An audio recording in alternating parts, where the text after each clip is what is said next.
বৃষ্টি ভালো, কিন্তু অতিবৃষ্টি হলে? চলতি মরশুমে বৃষ্টির বিপদে নড়বড়ে হয়েছে উত্তর ভারত। বারবার ভেসেছে কলকাতা। উত্তরবঙ্গের অবস্থাও প্রায় শেষ এই বৃষ্টিতে। কিন্তু বর্ষা বিদায়ের আবহে এবার কি বিপদ বাড়াবে শীত? জল বিপদের পর এবার কি বাংলা তবে অস্বাভাবিক ঠান্ডায় কাঁপবে?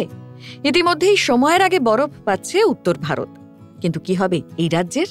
লা নিনাটা জড়িত থাকে হচ্ছে এই সময়, যেটা আমরা দেখি আগস্ট টু সেপ্টেম্বর, অক্টোবর, এই সময় যে বৃষ্টিপাতের পরিমাণটা দেখো তুমি, প্রত্যেক বছরে যে বৃষ্টিপাতের পরিমাণটা থাকে আজকে তথা উত্তরবঙ্গ থেকে শুরু করে সমস্ত ভারতবর্ষে কিন্তু একটা বৃষ্টিপাতের প্যাটার্নের চেঞ্জ হয়েছে। এই অতিবৃষ্টিটা হয় হচ্ছে লা নিনার প্রভাবে, এবং সেই মৌসুমী বায়ুর যে স্থায়িত্ব এবং যে ঘন ঘন যে নিম্নচাপ যে বাড়ছে, এই সমস্তটা যে এই হঠাৎ করে বঙ্গোপসাগরীয় অঞ্চলে কিভাবে জলীয় বাষ্পগুলো বারবার ঘনীভূত হচ্ছে এবং সেগুলো বারবার যে এর ফ্রিকোয়েন্সি, যে আমরা সাইক্লোনিক ফ্রিকোয়েন্সিটা যেটা বাড়তে দেখা যাচ্ছে, সেটা কিন্তু একটা লা নিনার প্রভাব।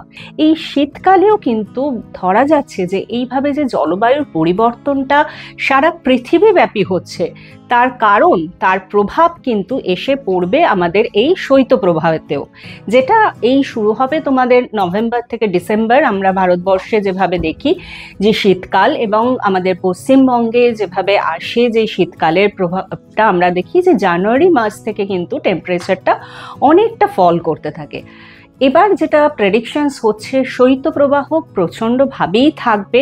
যে সমস্ত জায়গায় সাধারণত দেখা যায় যে 7-8 ডিগ্রি টেম্পারেচার নেমেছে, সেটা কিন্তু এবছর অনেকটাই ফল করবে বলে আশা করা যাচ্ছে।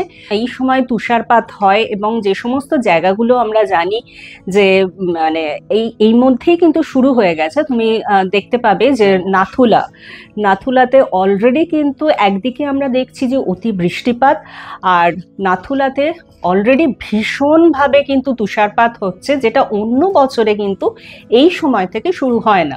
সুতরাং প্যাটার্নটা যে চেঞ্জ হয়েছে সেটা কিন্তু আমাদের বলে দিতে হচ্ছে না, আমরা দেখতে পাচ্ছি।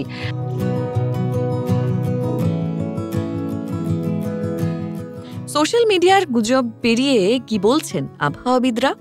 এখন তবে আমাদের শীতকাল তো যেটা আমরা সমগ্র ভারতবর্ষে করে থাকি সেটা হচ্ছে জানুয়ারি ফেব্রুয়ারি, কিন্তু আমাদের পশ্চিমবঙ্গে শীতের কিছুটা নভেম্বরের শেষ বা ডিসেম্বর থেকে কিছুটা হয়। আর শীতের কোনো দিনক্ষণের কোনো পূর্বাভাসও হয় না। এখন তো সবে আমাদের আজকের মধ্যেই হয়তো মৌসুমী বায়ু বিদায় নিতে চলেছে, কিন্তু মৌসুমী বায়ু বিদায় নেওয়ার পরে যেটা আমাদের শুরু হয় সেটা হচ্ছে আমরা মেটালজিক্যালি যেটা বলি, এটা পোস্ট মনসুন সিজন, যেখানে আপনার সাইক্লোন বা সিজন শুরু, সাইক্লোন যদি হয়ে থাকে তাহলে সাইক্লোনের এইগুলো হয়ে থাকে। এটা আমরা যেটা বাংলাতে যেটা শরতের বলি, এই আবহাওয়াটা হয়। সেক্ষেত্রে এখন তো আর শীতের আমি বললাম দিনক্ষণ কোনো হয় না। এখন যেটা আমাদের যেমন স্বাভাবিক ওয়েদার, স্বাভাবিক তাপমাত্রা থাকে, সেরকমই থাকে। লা নিনা এল নিনো যেটা বলা হচ্ছে, লা নিনা মানে হচ্ছে আপনার হচ্ছে অস্বাভাবিক, যেটা এল নিনোকে আমরা বলি অস্বাভাবিক, স্বাভাবিকের থেকে বেশি তাপমাত্রা সি সারফেস টেম্পারেচার, সমুদ্রপৃষ্ঠে, যেটা হচ্ছে প্যাসিফিক রিজিয়নে। আর তার প্রভাব অবশ্যই আমাদের ক্লাইমেটের উপরে রয়েছে বা ওয়েদারের উপরে রয়েছে, কিন্তু সেটাই যে 1-to-1 রিলেশনটা নয়। আর শীতের পূর্বাভাস তেমন হয় না।